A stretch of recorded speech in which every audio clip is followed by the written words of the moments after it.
व्रत का भाग, यानी कि आज हम पढ़ेंगे व्रत के भाग कितने होते हैं, व्रत के जो भाग हैं उन्हें हम कैसे जानेंगे, ठीक है। और व्रत किसे कहते हैं, तो सबसे पहले बात करते हैं हम व्रत की। किसकी बात करते हैं? व्रत को अंग्रेजी में कहते हैं सर्किल। क्या कहते हैं? सर्किल। इसकी जो परिभाषा है, इनकी डेफिनेशन हम पढ़ते हैं। किसी निश्चित बिंदु से समान दूरी पर स्थित बिंदुओं का बिंदु पथ व्रत कहलाता है। समझ में आया? यानी कि ये एक बिंदु है और इसकी जो समान दूरी पर हमने क्या बना दिया, ये बिंदु पथ बना दिया। क्या बना दिया? तो इस बिंदु पथ को हम क्या कहते हैं? व्रत कहते हैं। क्या कहते हैं? व्रत। जैसे हमारा मॉडल है तो ये आपको दिखाई दे रहा है, एक सर्किल दिखाई दे रहा है, तो ये क्या है? एक व्रत है। क्या है? एक व्रत। अब जिस बिंदु से ये बिंदु पथ बना है उसे हम क्या कहते हैं? केंद्र। क्या कहते हैं? व्रत का केंद्र, यानी कि इंग्लिश में क्या बोलते हैं? सेंटर। क्या बोलते हैं? सेंटर। अब ये जो बिंदु पथ होता है इसे हम बोलते हैं परिधि। क्या बोलते हैं? सरकमफेरेंस। क्या बोलते हैं? अब उसके बाद आता है त्रिज्या। क्या आता है? केंद्र और परिधि तक की जो दूरी होती है उसे हम क्या कहते हैं? त्रिज्या कहते हैं। इसे हम क्या करते हैं? आर से प्रदर्शित करते हैं। किससे प्रदर्शित करते हैं? आर से प्रदर्शित करते हैं। उसके बाद आता है हमारा ये जो आपको रेखाखंड दिखाई दे रहा है इसे हम बोलते हैं व्यास। क्या बोलते हैं? डायामीटर। क्या बोलते हैं?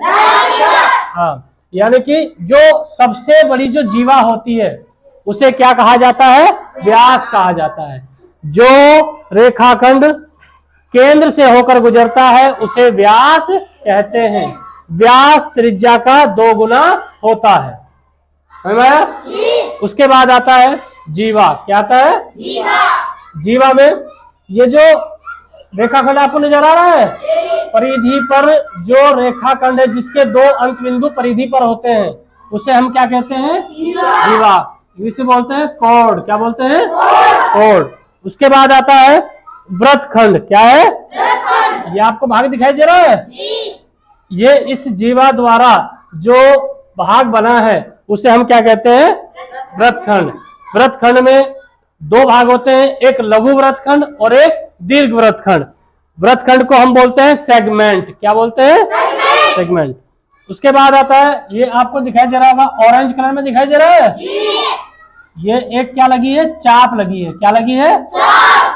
आर्क जिसे बोलते हैं। क्या बोलते हैं? आर्क।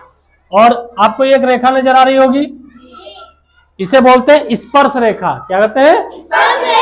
परिधि पर किसी एक बिंदु को स्पर्श करती हुई या छूती हुई जो रेखा होती है उसे क्या कहा जाता है? टेंजेंट। स्पर्श रेखा। समझ आया? अब हम क्या करते हैं, एक मॉडल के माध्यम से आपको देखो दिखाते हैं। देखो ये एक मॉडल बनाया हमने व्रत के भाग का, यानी कि part of circle. Part of circle. जैसे ये आपको नजर आ रहा होगा, ये दिखाई दे रहा है, ये भाग नजर आ रहा है, इसे हम क्या बोलते हैं? व्रतखंड। क्या बोलते हैं? व्रतखंड। ये देखो इधर, ये एक बना है, इसे क्या बोलते हैं? त्रिज्या खंड। क्या बोलते हैं? यानी कि त्रिज्या से घिरे हुए और चाप और त्रिज्या द्वारा घिरे हुए भाग को क्या कहा जाता है? त्रिज्या खंड कहते हैं। क्या कहते हैं? उसके बाद आता है त्रिज्या। क्या आता है? सेंटर और जो हमारी सर्कमफेरेंस है उसकी बीच की जो डिस्टेंस होती है उसे क्या बोलते हैं? त्रिज्या। क्या बोलते हैं? ये जो बाहरी एक वृत्त दिखाई देता है बनाते हैं, यानी कि बिंदु पथ जो होता है उसे क्या कहते हैं हम? परिधि। क्या बोलते हैं? परिधि।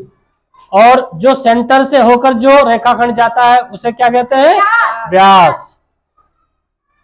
जो एक रेखाखंड होता है जो परिधि पर काट रहा है, यानी कि जिसके 2 अंत बिंदु कहां पर होते हैं? परिधि पर होते हैं, उसे क्या कहते हैं?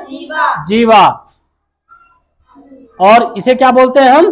चाप। ठीक है। और ये हमारा क्या है? सेंटर को दिखा रहा है, दिखाई दे रहा है? ये किसे बता रहा है? सेंटर यानी कि केंद्र को।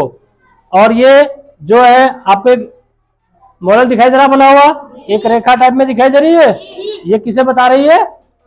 किसे दिखा रही है? किसे दिखा रही है? स्पर्श रेखा को दिखा रहा है। समझ में आया? तो इस मॉडल के द्वारा हम अपने वृत्त के भागों को आसानी से याद रख सकते हैं। समझ में आ गया?